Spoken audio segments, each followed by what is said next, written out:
Here, I'll put you on mute there, Raven. You just listen, okay, sweetie? Okay, guys, so in that top box, where it says my purpose, we're going to write down the question that we're going to answer with this story.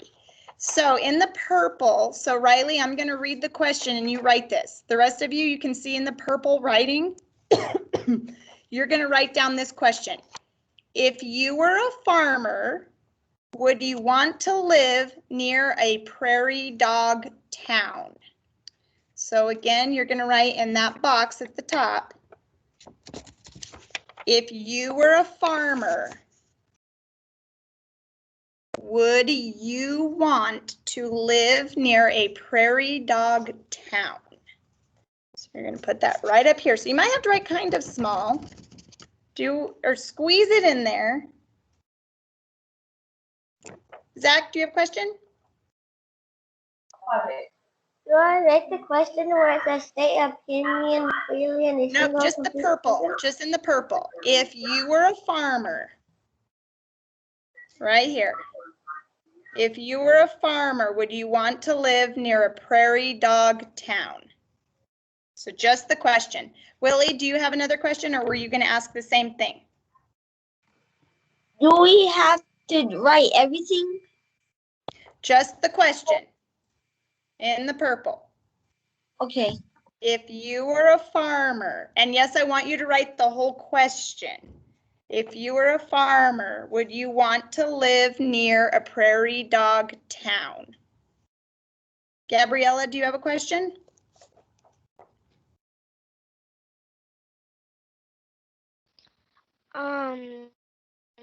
I found a way how to write it in there and try to squish it in. Yeah, you might have to kind of make 2 lines on your graphic organizer to squish it in there.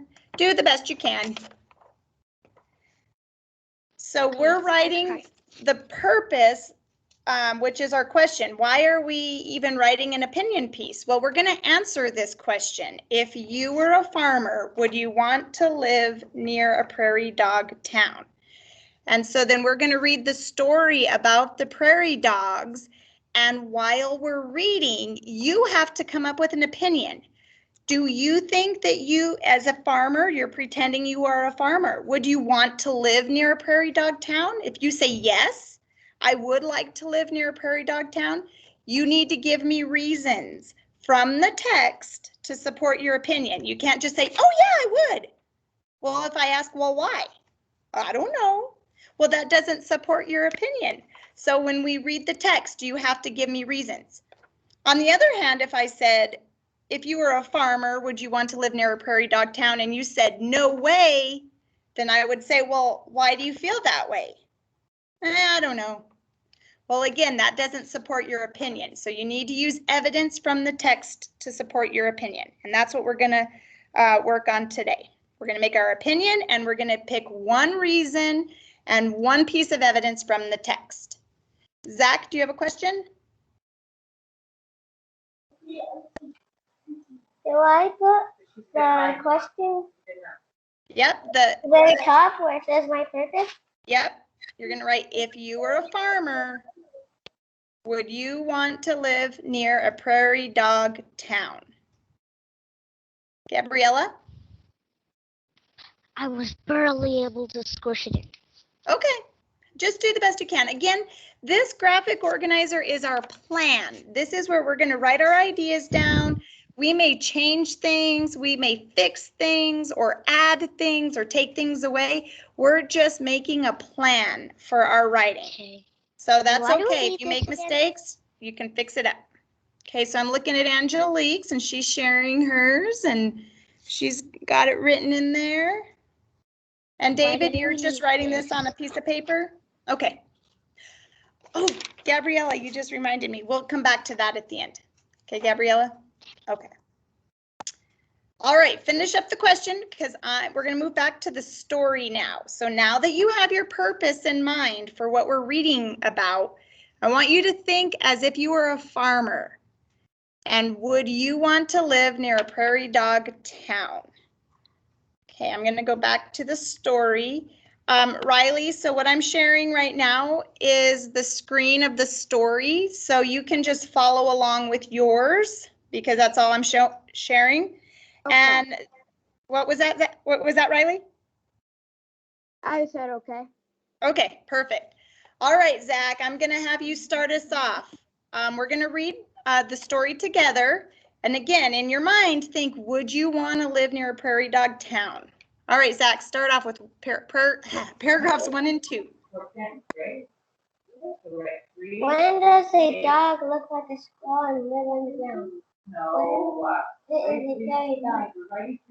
Prairie dogs are not the kind of dogs that people keep as pets. They are a kind of rodent, a group of animals that include mice and squirrels. Okay, thank you, Zach. So those first 2 paragraphs just tell us what a prairie dog is.